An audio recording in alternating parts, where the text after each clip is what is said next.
বিসমিল্লাহির রহমানির রহিম। আসসালামু আলাইকুম।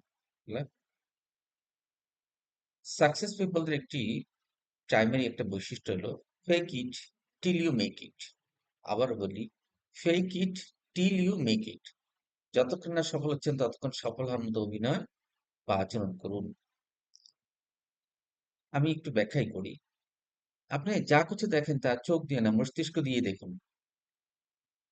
মানুষ যখন চোখ বা না, চোখ দিয়ে দেখে না, মস্তিষ্ক দিয়ে দেখে বা ব্রেইন দিয়ে দেখে, তখন কি হয়?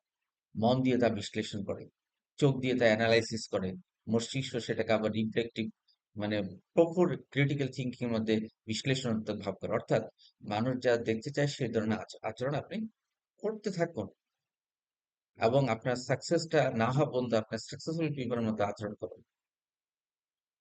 আপনাকে মনে করতে হবে, আপনি নিজের কনফিডেন্স লেভেল আনতে হবে যে আপনি একজন সম্মান পাওয়ার যোগ্য লোক, আপনি একজন কর্মা, আপনি কাজটা অর্জন করতে পারবেন, আপনার অ্যাটিটিউড পজিটিভ আছে, কারণ আপনি ভবিষ্যতে লিডার হিসেবে নিজেকে স্বীকৃত করতে পারবেন। এটা আপনাকে সারাউন্ডিং মানুষের মধ্যে বলতে হবে, বলাইতে হবে, তাদের মাথায় ঢুকাইতে হবে। আপনার এই আত্মবিশ্বাসী আচরণ দেখে অন্যরা মনে করবে যে আপনি একজন সফল মানুষ হওয়ার মতো যোগ্য। অথবা আপনি ভবিষ্যতে সফল হবেন এবং এখন সফলতার জন্যই আপনি কাজ করে যাচ্ছেন।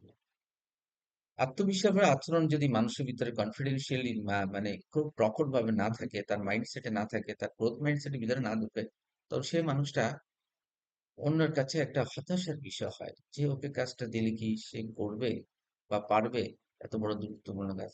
না, ওকে না দিয়ে আরেকজনকে দিলে ভালো হতো, বা তখন আপনার উপর কনফিডেন্স, আপনি কাজ পাবেন না। এবং এটা যদি কোনো কর্পোরেট গ্রুপে বা কোনো কর্পোরেট জগতে যদি এটা একটা স্টাবলিশ হয়ে যায়, আলটিমেটলি আপনি জব হারানোর মতো মানে একটা রিস্কে পড়ে যাবেন। অর্থাৎ fake it till you make it, মানে সফল হওয়ার আগ থেকে, সফল যতক্ষণ না সফল হচ্ছেন ততক্ষণ সফল হওয়ার মতো আচরণ করুন। আপনার অ্যাটিটিউড, অ্যাক্টিভিটি, মানে ক্রিয়েটিভিটি, ক্রিটিক্যাল থিঙ্কিং, স্কিল, এগুলি প্রত্যেকটা জিনিসই এখানে অ্যাক্টিভেট করুন। ধন্যবাদ। আসসালামু আলাইকুম।